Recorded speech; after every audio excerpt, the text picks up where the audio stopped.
Well, folks, I don't know what it is with me and new in box or new old stock ceiling fans, but I have struck yet another really cool find. This is a Locke Saratoga ceiling fan, more commonly referred to as the banana fan in the fan collector community. Give you a good look at the box here. This fan was never installed up until now. I put it up yesterday. And a really cool fan at that. I mean, it's a Hunter original knockoff, but it's just so unique in its own way.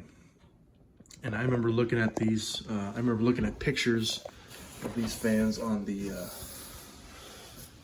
old, well, I mean, I guess it's not old because it's still around, but the vintage fan, vintageceilingfans.com, like the original website, looking at those forums and the galleries, and I remember seeing these fans on there and thinking they were really cool when I was a kid, and finally got one. The box is a little tore up, but it's really old, so I didn't really expect anything else. But what was important was that the contents was preserved and still in good shape. And I'm sorry for all the sudden movements. I just want to make sure we all can see the box.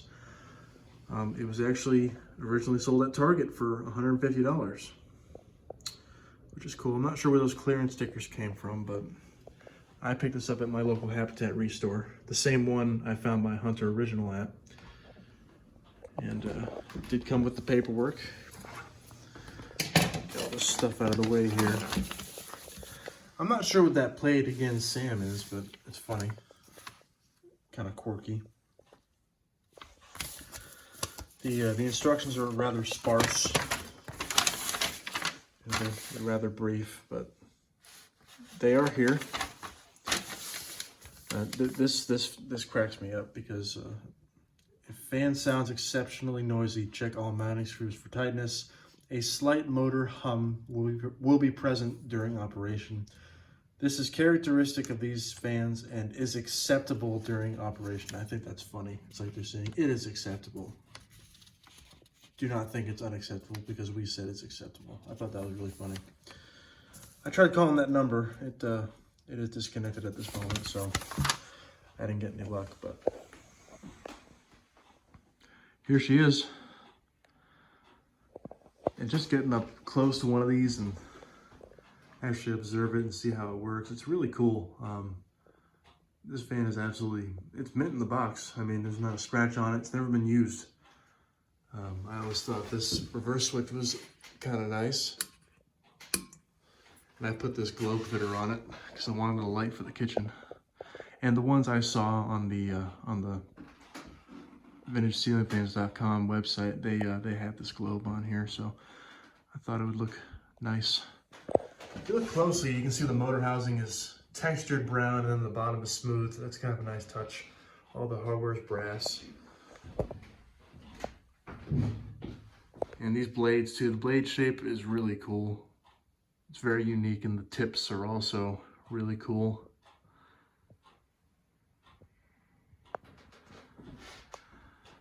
And of course you have the famous variable speed pull chain, which again I thought was just about the coolest thing ever. I remember seeing it on the website and I was like, how does that work? And then I saw a video of one on YouTube and I was like, oh, that's really cool. And now I finally have one in my possession. So it is in my kitchen right now. As much as I like the fan, it is really loud. It's very noisy.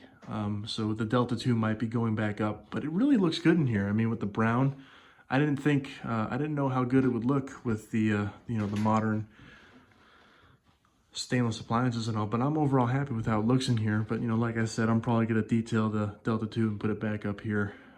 Because like I said, this fan is pretty loud.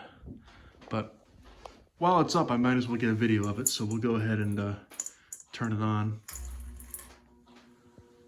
So there's the lowest setting on the variable speed. And it's got a hum to it for sure. This is not an oil bath fan. This is the spinner motor variant, which kind of bummed me out. It would have been cool to have a motor oil bath fan, but It does not have it. And low speed's pretty average. It does move some pretty good air, especially with the blades being so wide at the end.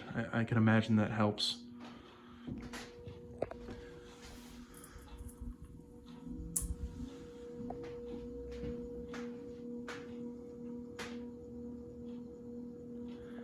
And it does have a little bit of a wobble on the medium speeds. And here, actually, I think I jumped up a little too fast, so we'll just kind of go to the medium-low setting.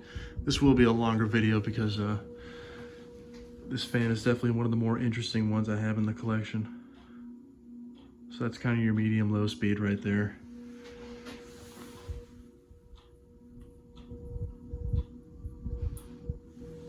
And the control is really not that complicated. All it is, it's a rheostat that's laid horizontally inside of the switch housing.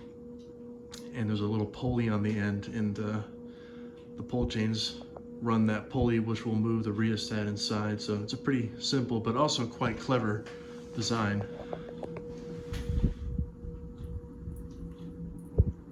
And that's full tilt right there.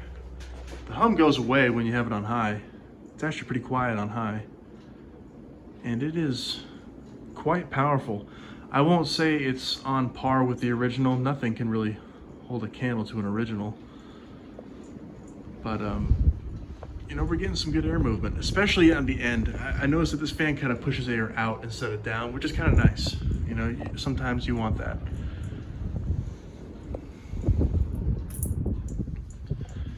And there's the off position. The fan takes forever to slow down. I'm not sure if it's cast iron or not. It could be, or it could not be, but it is heavy. It's definitely a well-made fan.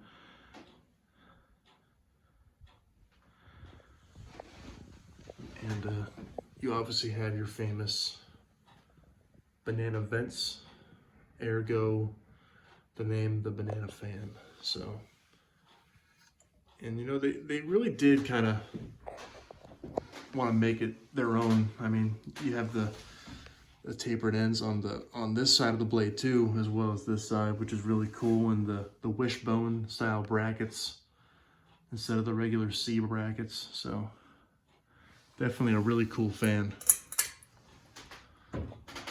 Doesn't look that good with the light off. It's an antique brass fitter too. I don't have any brown ones, so I thought antique brass would look good. And I have a 100-watt equivalent LED bulb in it.